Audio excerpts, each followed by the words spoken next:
ప్రదీప్ రంగనాథ్ చూడటానికి బక్కపలచగా ఉంటాడు. తాను ఎలా ఉంటే అలాగే తెరపై కనిపించడానికి ఇష్టపడతాడు. తన బాడీ లాంగ్వేజ్కి తగిన కథలనే ఎంచుకుంటూ వెళుతున్నాడు. తమిళ ప్రేక్షకులతో పాటు తెలుగు ఆడియన్స్ను కూడా ఆకట్టుకుంటున్నాడు. ఆయన తాజా చిత్రంగా ప్రేక్షకుల ముందుకు వచ్చిన సినిమానే డ్యూడ్. మైత్రి మూవీ మేకర్స్ వారు నిర్మించిన ఈ సినిమా ఈ రోజునే థియేటర్లకు వచ్చింది. కథ: మంత్రి ఆదికేశవులు, శరత్ కుమార్ కుటుంబ పరువు ప్రతిష్టలకి ఎక్కువ ప్రాధాన్యతను ఇస్తూ ఉంటాడు. ఎందుకంటే రాజకీయాలలో నెగ్గుకు రావాలన్నా, ఓటు బ్యాంకుకు ఎలాంటి ఇబ్బంది లేకుండా ఉండాలన్నా కుటుంబ పరువు ప్రతిష్టలు చాలా ముఖ్యమని ఆయన భావిస్తూ ఉంటాడు. తల్లి లేని కూతురని చెప్పి కుందన, మమితా బైజూ ను చాలా గారంగా చూసుకుంటూ ఉంటాడు. ఆత్మహత్య చేసుకుని చనిపోయిన తన చెల్లెలి పట్ల ప్రేమతో అతను ఆ పేరును కూతురుకు పెడతాడు. ఇక ఆదికేశవులు రెండో చెల్లెలు రోహిణి అదే ఊళ్ళో ఉంటుంది. కాని అన్నయ్యతో ఆమె మాట్లాడదు. ఆమె కొడుకే గగన్, ప్రదీప్ రంగనాథ్. అతను అముద, నేహాశెట్టి ని చాలా ఇదిగా ప్రేమిస్తాడు. కాని ఆమె వేరొకరిని పెళ్లి చేసుకుని వెళ్ళిపోతుంది. తనని ఆమె అలా వదిలేయడానికి కారణం ఏమిటనేది మాత్రం అతనికి అర్థం కాదు. ఈ నేపథ్యంలోనే మేనమామ కూతురైన కుందన, గగన్ను ప్రేమిస్తూ ఉంటుంది. అతనినే పెళ్లి చేసుకోవాలని అనుకుంటుంది. అయితే అతను ఇంట్రెస్ట్ చూపించడు. ఆ తరువాత అతను ఆమె పట్ల తనకి ఉన్నది ప్రేమేనని గ్రహించి వెళితే తాను పార్థు కి మనసిచ్చానని చెబుతుంది. అదే విషయాన్ని ఆమె తండ్రితోనూ చెబుతుంది. పార్థు తమ కులానికి చెందిన కుర్రాడు కాదని తెలిసి వాళ్ల పెళ్లికి ఆదికేశవులు నో చెబుతాడు. ఆమె గగన్ను పెళ్లి చేసుకోవలసిందేనని తేల్చి చెబుతాడు. కాని పార్థు తో ఆమె పెళ్లి చేయాలని గగన్ భావిస్తాడు.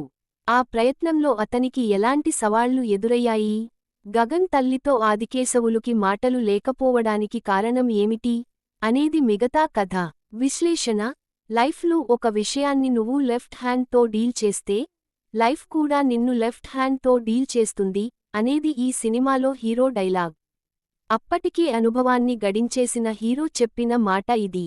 ఈ కథలోని సారాంశం అంతా కూడా ఈ సింగిల్ డైలాగ్లోనే ఇమిడి ఉంది. అలాగే చేయి జారిందేది తిరిగి అదే విధంగా చేతికి రాదు అనే ఒక మాట ఉంది. ఆ నిజాన్ని టచ్ చేస్తూ ఈ కథ నడుస్తుంది. ఆ మధ్య తెలుగులో ఒక సినిమా వచ్చింది. పెళ్లై వెళ్లిపోయిన హీరోయిన్ చాలా రోజుల తరువాత గతంలో తాను ప్రేమించిన హీరోను కలుస్తుంది. తాను సంతోషంగానే ఉన్నాననే విషయాన్ని అతను నమ్మడం కోసం అతన్ని తీసుకెళ్లి తన ఇంట్లో ఉంచుతుంది. ఇది సాధ్యమా? నిజంగా ఇలా జరుగుతుందా అని చాలా మంది ఆడియన్స్ ఆశ్చర్యపోయారు. కాని ఈ సినిమా చూసిన తరువాత ఆ సినిమాలోని అంశం నథింగ్ అనిపిస్తుంది. ప్రేమించిన అమ్మాయి సంతోషంగా ఉండాలని కోరుకోవడంలో తప్పు లేదు. ఆ అమ్మాయి మనసులో తాను లేనని తెలిసినప్పుడు మన్నించి వదిలేయడంలోనూ తప్పులేదు. కానీ సినిమాలో హీరో వాయిదాల పద్ధతిలో తన జీవితాన్ని పణంగా పెడుతూ వెళతాడు.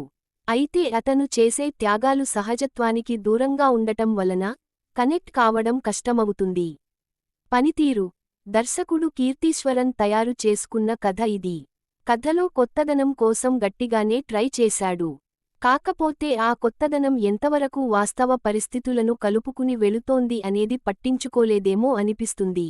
శరత్ కుమార్, ప్రదీప్ రంగనాథ్, మమితా బైజు తమ పాత్రలకు న్యాయం చేశారు. తన పర్సనాలిటీని ఎవరూ కామెంట్ చేయకూడదనే ఉద్దేశంతోనేనేమో ప్రదీప్ రంగనాథ్ ఆరంభంలో షర్ట్ లేకుండా ఎక్కువసేపు కనిపిస్తాడు. నికేత్ బొమ్మి కెమెరా పనితనం బాగుంది. సాయి అభ్యంకర్ అందించిన నేపథ్య సంగీతం ఆకట్టుకుంటుంది. బాణీల పరంగా గుర్తుపెట్టుకోదగినవి ఏమీ లేవు. ముఖ్యంగా మొదటి పాట సాహిత్యం అర్థం కాదు. Bharat Vikraman editing okay. ముగింపు: ప్రేమలో హీరో, హీరోయిన్ కలిసి గెలవాలని ఆడియన్స్ కోరుకుంటారు. కానీ తనపట్ల ప్రేమలేని హీరోయిన్ను గెలిపించడం కోసం హీరో చేసే పోరాటాన్ని ఆ స్థాయిలో ఆడియన్స్ ఆదరిస్తారా అనే సందేహం కలుగుతుంది. ఇప్పటి ట్రెండ్ అదే డ్యూడ్ అనుకుంటే గొడవే లేదు.